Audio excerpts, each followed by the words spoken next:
Welcome back to the session on implicit intent. Now, in our previous session, we made a basic layout which had these four buttons, image buttons. Now, we are going to code these buttons so that we can do what we want to do with these buttons. I made an empty activity, so I got this thing ready-made, which is having the onCreate method. This is all fine, but now I have to start work on my own part. So uh, let's start with tackling the first button first. This is the image button that I'm talking about. First, I'm going to tackle this button. There's this edit text where the user feeds in the number, and this is the button. When clicked, it calls the dialer, and then the user can dial the button further, right? So let us go here, and if you remember, we in the text of this button, we had put an on-click attribute which tells me which code to run or execute when the button is clicked. So this is call my friend. So I'm going to make a method in my main activity which will be of the same name, call my friend view v, right?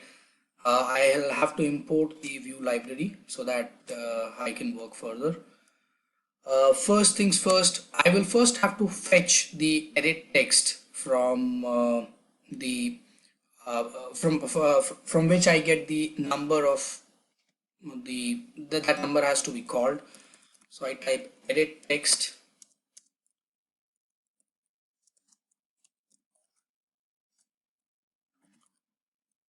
This way I will be able to get where exactly my number is lying. Let me just check. Yes, ID is ED1. So I have mapped it correctly. And then I will create a variable named as phone number, which will eventually help me to get the number from the user. So what I'm going to do here is I have already created the edit text ed variable, and now I'm going to call two methods, two functions on this: ed dot get text dot to string.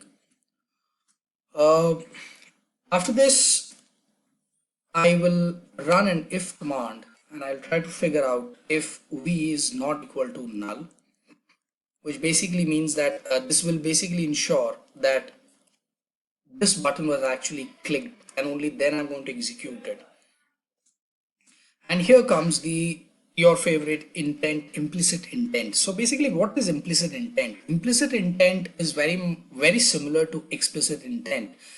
For that matter, there is no difference in implicit or explicit. The only difference is which activity actually tackles the intent. So if you remember in our previous videos, we talked about explicit intent. What used to happen there was that every time you used to click on a button, the intent used to get fired, and we knew where exactly this intent is going to land, which activity is going to take care of this intent. But here what happens is Android's system helps us to resolve certain intents. So in this case, what happens is if I were to use an explicit intent, I will have to create another activity which has to have a dialer functionality in it, right? Which is not a very good way to look at things, because in that case you will have to create everything, right? So better approach would be, let's use implicit intents, because we really don't want to spend time on learning how to make a dialer, right? So why not utilize the power of Android for what reason Android was actually made, right? So I will define it in a similar way like I defined the explicit intent. I write intent in is equal to new intent,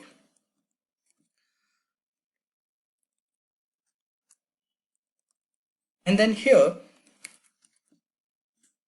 there are certain the moment you type intent dot, you will get these options in the drop down. You can select any of these options, whichever works for you, to make things happen for you. So this is what implicit intent is, and we are going to select one of these intents to make it happen. Let's see where is action dial. Yeah, here it is. So I'll click on this, and this is the first part. I need to tell what is the action that I want intent to take. And in the second part, I will have to actually give or pass on the phone number which I have taken from the user, right? So what I did was URI.parse, and in the parentheses, I'm going to make make a declaration of the phone number DEL colon. Now, this is an important thing to understand here. I will have to type DEL colon here, otherwise the Android system will not really get it. What is it that we are trying to do here? Because action dial can be interpreted for other things also. As you practice more and more Android programming, you will understand why do we need to explicitly mention DEL here, right? So DEL, and then I will type a phone number here.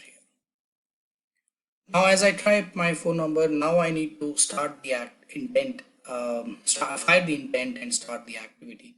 For that, I will be using the try here. Uh, if you have studied a little bit of Java or any other programming language, I'm sure you know what try does. Try basically tries to start to do something which you have written within the quotes. And here what I'm doing is I'm writing start activity in case the user is not the system is not able to figure out how to resolve this intent, because let's say you do not have a dialer in your phone on which this app is to run, then in that case what is to be done? So for that, what I'll do is I'll write catch, and I will write down the exception which it is supposed to find. Although it's a very rare possibility to for this to happen, because most of the phones, in fact, that is what phones are made for, to have a dialer in them so that you can call. So I will write toast, and here I will mention dialer not found. All right. Here now I'm in a position to now proceed forward and take care of the other buttons that I have made. This looks fine. I have put try catch here. Yeah. Yeah. Now let us deal with the other buttons. Another button that we had created was the search button, which took users input, which whatever user wanted to search, and then whenever user clicked on image button, which was G plus here, right? So there was a search which was made. How to handle this? There's an edit text here which has got an ID ed2, and then there's an image button which has got on click attribute as Google search, right? So I'm going to go here, and similarly I will have to make a method.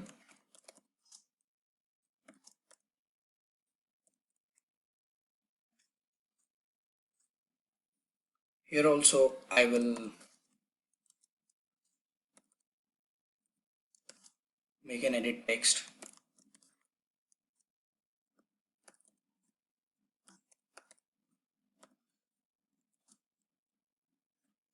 This is the same edit text which user had where user had put in search query. I will make another string which I will be requiring later.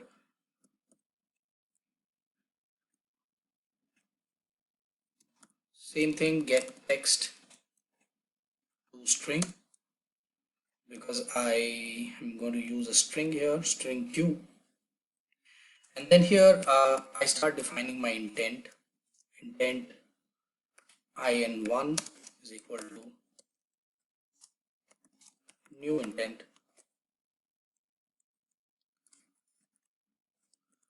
Now again, this is a different intent. I cannot use intent dot action dial here. So what do I use here?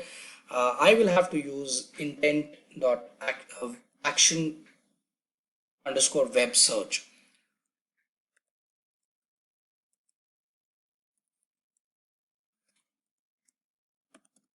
Yeah, right.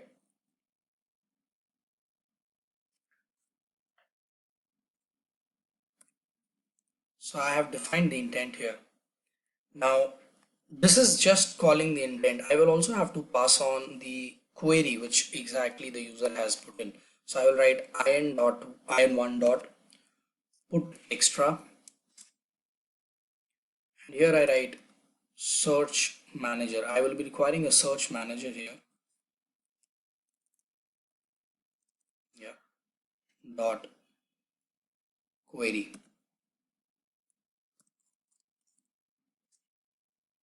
comma, the queue which I have taken from the user, and then start activity. This looks fine now. Uh, so what is happening here is I've created an implicit intent which is using action underscore web search in1 dot put extra. This is where I tell my Android system what is it that the user wants to search, and this is where I start the activity. Yes, of course, you can also put a try and catch statement here, but to save some time, I've not put it here. It's a good practice to put try and catch everywhere you are trying to fire an intent, because your app is going to be used by n number of people and you're not really sure what all do they have already installed in their phones. So in our next session, we will be discussing the coding part for rest of the two buttons. See you in the next session. Bye bye.